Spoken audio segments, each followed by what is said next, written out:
बिस्मिल्लाहिर्रहमानिर्रहीम। अस्सलाम वालेकुम वरहमतुल्लाहि वबरकातुहू।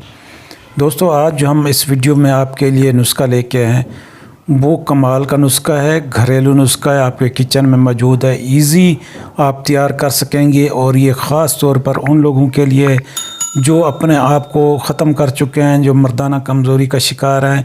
ऐसा नुस्खा ये कम आपको कहीं नहीं मिलेगा। ये कमाल का नुस्खा है, बहुत अच्छा है, ज़बरदस्त है, सस्ता भी है और नायाब है।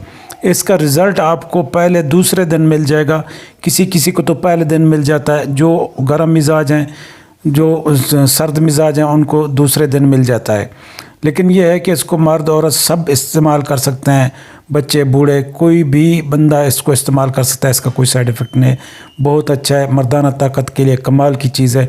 हर किस्म की ताकत, पट्ठों को ताकत देगा, फालिज को ख़त्म करेगा, जोड़ों के दर्द को ख़त्म करेगा और मुकम्मल एक सेहत बनाएगा। आपके अंदर ताकत देगा, ऐसी ताकत देगा कि आपके अंदर न्यू खून बन जाएगा और आपके अंदर पट्ठों में ताकत आ जाएगी।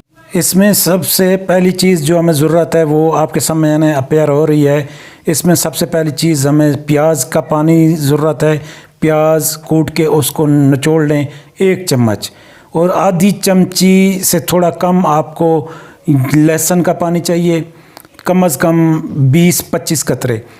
इसको आपने दूध में डाल देना है, 1 गिलास दूध में उसको अच्छे तरीके उबालना है। जब दूध कम से कम 1 हिस्सा इसमें उबल जाए, अच्छे तरीके से हल हो जाए, तो फिर आपने जो है ना इसको ठंडा करके रख दें। जब ठंडा हो जाए तो उसके वक्त आपने इसमें 2 चम्मच शहद डालना है, मिक्स करके आपने पी लेना है। इससे क्या होगा, इससे आपका मादा मनविया पैदा होगा वाफर मिकदार में और गाढ़ा भी होगा, और इसके अलावा पट्टों में ताकत आएगी, फालज लकवा वाला भी ठीक हो जाएगा। अगर आप हम बिस्तरी कर भी चुके होंगे तो आपके अंदर ये कमज़ोरी नहीं होगी, और हम बिस्तरी करने के बाद इसे डेली इस्तेमाल करें तो आपके अंदर ताकत आएगी जी। आपके अंदर जवानी हर वक्त जोबन करके रहेगी और आपके अंदर किसी किस्म की कमज़ोरी नहीं होने देगी, न किसी बीमारी को आने देगी। बहुत अच्छा नुस्खा है दोस्तों। अगर आपको हमारी ये वीडियो पसंद आई है तो हमारे चैनल को सब्सक्राइब करें, वीडियो को लाइक करें और नीचे कमेंट्स करें।